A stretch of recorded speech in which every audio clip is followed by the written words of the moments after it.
또 우리 교회 안에서 오랜만에 박수치고 찬양하니까 너무 좋은 것 같습니다. 그리고 또 임영성 형님 중심으로 해서 또 찬양팀이 구성되어지면 좋겠죠. 그래서 마음에 오시는 분 있으시면 저도 같이 찬양하려 하면 마이크는 더 있습니다. 그래서 같이 쓰시는 것도 좋을 것 같습니다. 오늘 이제 2024년 첫 주일 오예배 드리는데 오늘 중요해 볼 게 일심입니다. 한 마음이죠. 그래서 일심을 쓰는 데들이 있죠. 어디에 쓰죠? 불교용에서도 일심을 씁니다만 불교용어는 보니까 제가 지식이 짧아서 그런지 몰라도 이게 뭔 얘기야. 너무 골치 아프더라고요. 그런데 성경에 보면 이 말이 많이 나오죠. 사도행전 2장 42절에 보면 이렇게 나옵니다.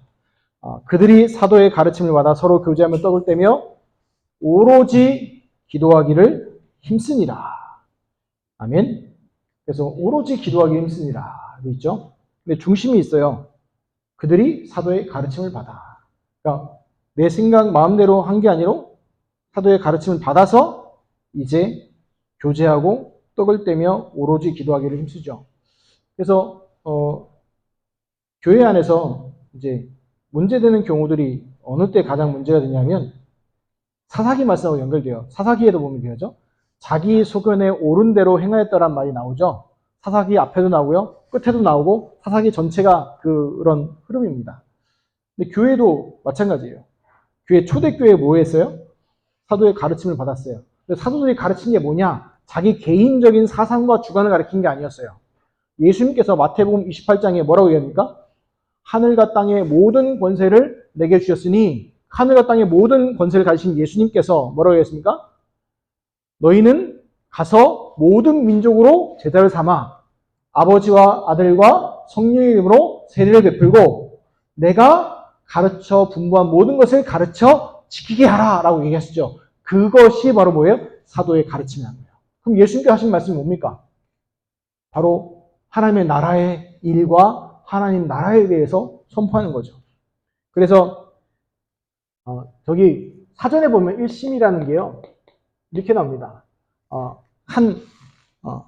하나로 합쳐진 마음. 합쳐진 마음이라고 그러고요. 또 두 번째로 한쪽에만 마음을 쓰는 것. 그리고 여러 사람이 한 마음을 하는 것을 보고 일심이라고 합니다. 그게 일심이에요. 2024년 우리 새롭게 시작하는데 우리 성도님들이 이 일심의 응답을 누리시기 바랍니다. 오늘 강단 말씀 한번 연결되면 되죠? 뭘로 일심되어야 돼요? 좋은 것. 예수님이 말씀하는 좋은 건 뭐예요? 예수 그리스도의 복음과 하나님께서 주신 것. 그것에 일심하시기 바랍니다. 왜냐? 마음은 갈라지면 어떻게 돼요? 그거를 정신적 용어에서 뭐라고 그래요? 정신분열이라고 얘기하는 거예요. 그래서 늘 기억하셔야 되는 게 사람은요. 이래야 돼요.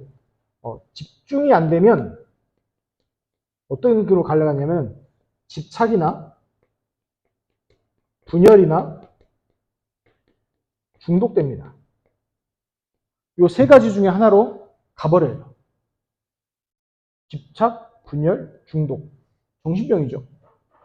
그런데 하나님의 말씀에 집중하면 이 응답이 따라오게 되는 것이죠. 그래서 그러면 이게 세상에서 얘기하는 것, 합쳐진 한쪽 서로상 그런 뜻도 맞겠지만 성경적으로는 어떤 의미가 있을까요? 성경적으로는요. 예수가 그리스도 최고의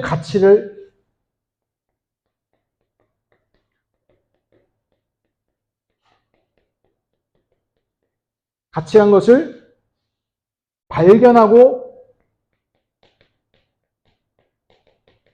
본 사람의 삶을 보고 일심이라고 얘기하는 거예요. 여튼 복잡한 건 그게 아니고 예수가 그리스도라는 최고의 가치를 발견하고 본 사람의 삶을 보고 일심이라고 합니다. 왜냐? 이것을 발견하고 보면 그리스도로 마음이 합해지고 보여질 수밖에 없는 것입니다. 그래서 기억하셔야 될 게 첫 번째로 사단의 역사, 이건 히스토리 얘기하는 게 아니고 일하는 걸 얘기하죠. 사단의 역사를 알면 그 답을 가진 사람은요, 일심하죠. 사단의 역사와 그 답을 알면. 성경에는요, 요한일서 3장 8절에 죄를 짓는 자마다 마귀에게 속하나니 라고 성경은 얘기하고 있어요. 죄를 짓는. 여기서 말하는 죄는 하르마티아라고 해서 원죄를 얘기합니다. 그 죄를 짓는 자마다 마귀에게 속하나니 마귀는 처음부터 범죄하니라. 하나님의 아들이 나타나신 것은 마귀를 멸하려 하십니다. 그래서 그 사단의 역사를 알고 그 답을 아는 사람이 바로 일심을 하게 되어 있어요. 그 마가복음 3장 13절에서 15절 보면 예수님께 제자를 부르실 때도 원하는 자를 부르시니 나온지라 하시면서 함께 있게 하시고 또 전도도 하며 귀신을 내쫓는 권능도 가지게 하십니다. 왜냐? 전도하고 그 축복의 응답을 누리려면 귀신을 주는 권능도 따라와야 되는 거고 세상이 가득하기 때문에 그렇죠. 그리고 우리에게 주신 축복이 있어요. 누가복음 10장 19절. 왜냐? 지금 현장은요. 사단마귀 귀신이 다 꽉 잡고 있어요. 근데 그 현장에서 우리가 어떻게 전도는 해야 되냐? 뱀과 정갈을 밟며 원수의 모든 능력을 제할 권능을 주었노니 너희의 해체가 결단코 없으리라고 성경은 예수님은 말씀하셨죠. 그리고 로마서 16장 19절에서 20절 보면 너희가 선한 데는 지혜롭고 악한 데는 미련하기를 원하노라. 평강의 하나님께 속히 사단을 너희 발 아래 상하게 하시리라. 왜 여기 상하게 하시라 되어 있냐면요. 사단과 마귀, 귀신은요. 영적인 존재예요. 죽지 않아요. 죽지 않기 때문에 어떻게 해요? 상하게 하시라 되어 있어요. 무릎 꿇게 하신다는 거예요. 왜냐? 얘네들이 죽지 않아요. 많은 분들이 착각하는 게 죽어라 그러는데 영적 존재는 죽질 않습니다. 그래서 마지막 때에 사단, 마귀, 귀신은 뭐예요? 가두는 곳이 있어요. 그걸 보고 뭐라고 그래요? 거기가 지옥이죠.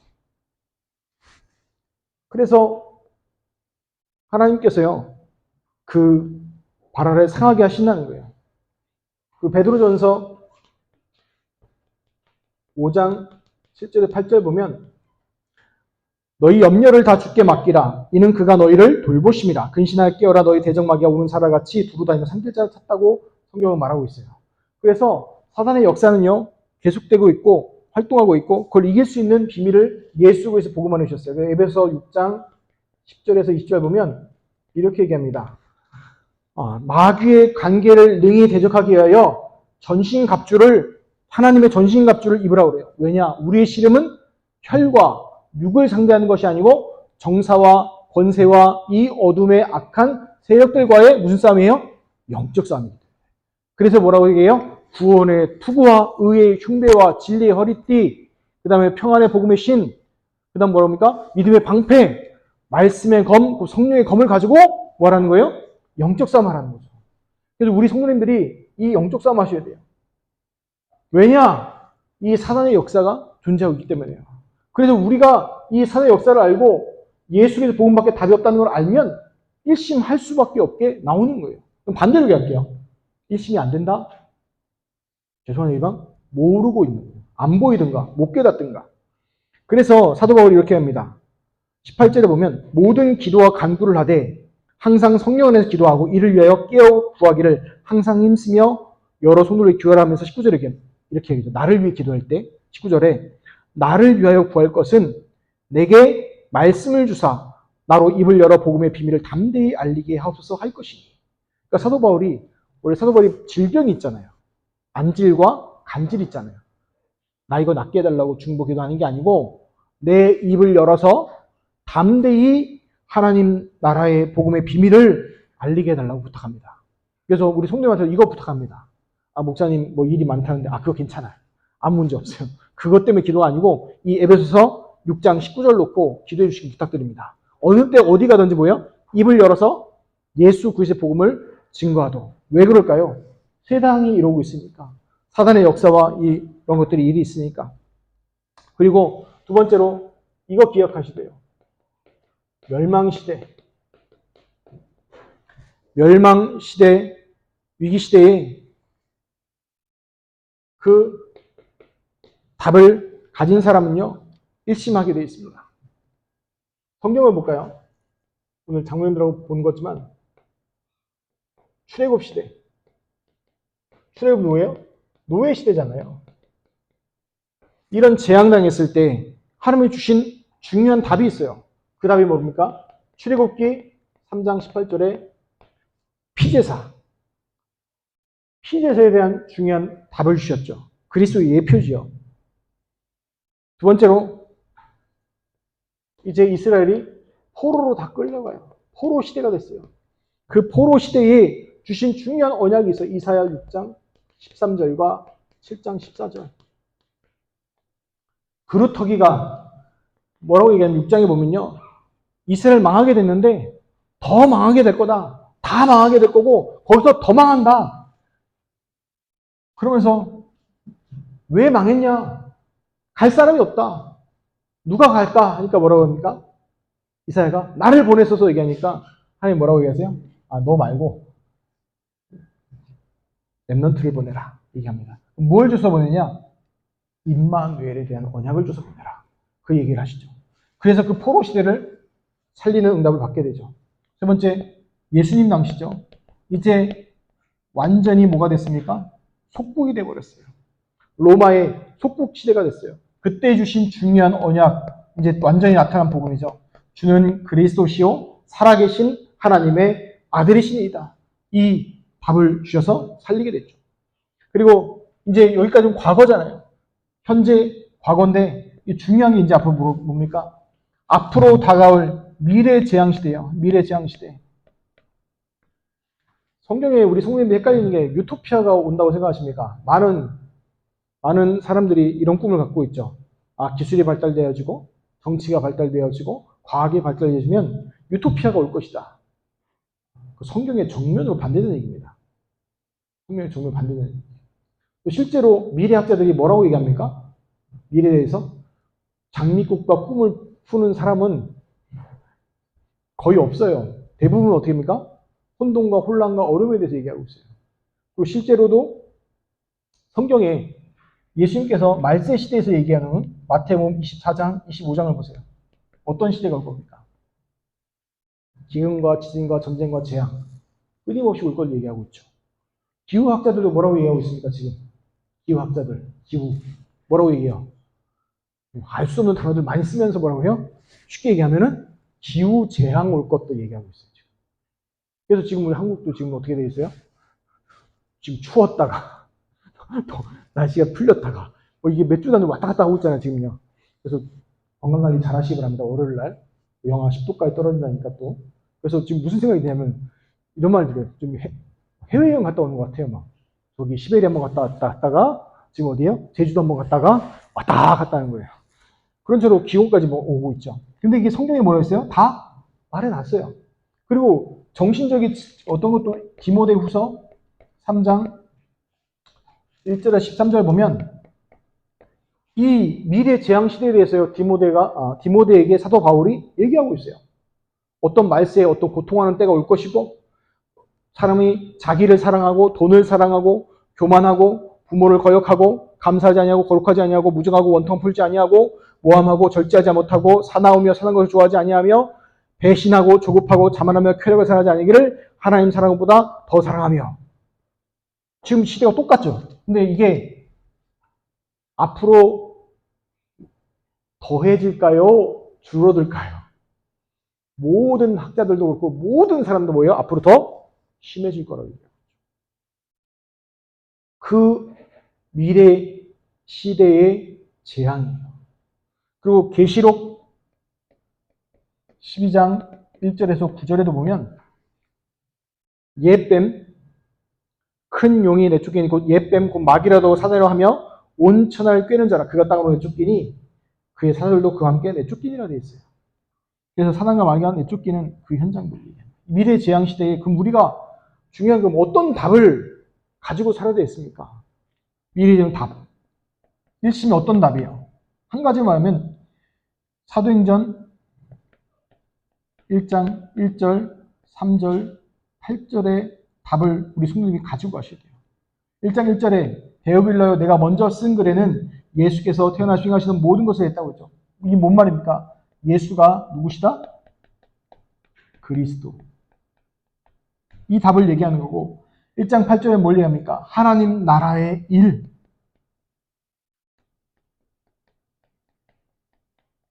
1장 8년 내 능력과 힘으로 하는 것이 아니라 오직 성령이 너에게 임하시면 너희가 권능을 받고 예루살렘과 온 유대와 사마리아 땅까지로 내 증인이 되리라 하신 그 응답을 얘기합니다. 그 답으로 뭐냐? 미래 재앙 시대를 우리 성도님들이 나 살리고 다 살리는 거예요. 그래서 결론으로 얘기하면 이 일심한 사람들이 성경 주신 축복들이 있어요. 성경에 뭡니까? 이사야 26장 3절에 주께서 심지가 견고한 자를 평강하고 평강하도록 지키시리니 이는 그가 주를 신뢰합니다. 일심한 자가 뭐예요? 평강, 평안, 샬롬이죠. 샬롬으로 인도하신다는 거예요. 마태복음 17장 8절에 변화산에서 변화하시고 마지막 남은 거죠. 제자들이 눈을 들고 보매 오직 예수 외에는 아무도 보이지 아니하더라. 사도행전 1장 14절에 오로지 기도에 힘쓰더라. 됐고 오늘 말했던 2장 42절에 오로지 기도에 힘쓰더라. 그 축복의 응답을 받게 되어지죠. 빌립보서 3장 1절에서 21절까지 보면 중요한 얘기들 나오죠. 나중에 일심이 잘 안 되는 분들은 빌립보 3장을 잘 못 상해 보시기 바랍니다. 사도 바울이 자기가 자랑할 거 많다는 거예요. 원래 가말리알 문화에서 공부했죠. 또 그 베냐민 지파예요. 베냐민 지파는 사울 왕의 그 족보죠. 그래서 왕족의 집안이에요. 그래서 이스라엘 사람들이 접어주는 가문 두 개가 있어요. 하나는 어디예요? 다윗 가문과 또 하나는 어디예요? 사울 왕.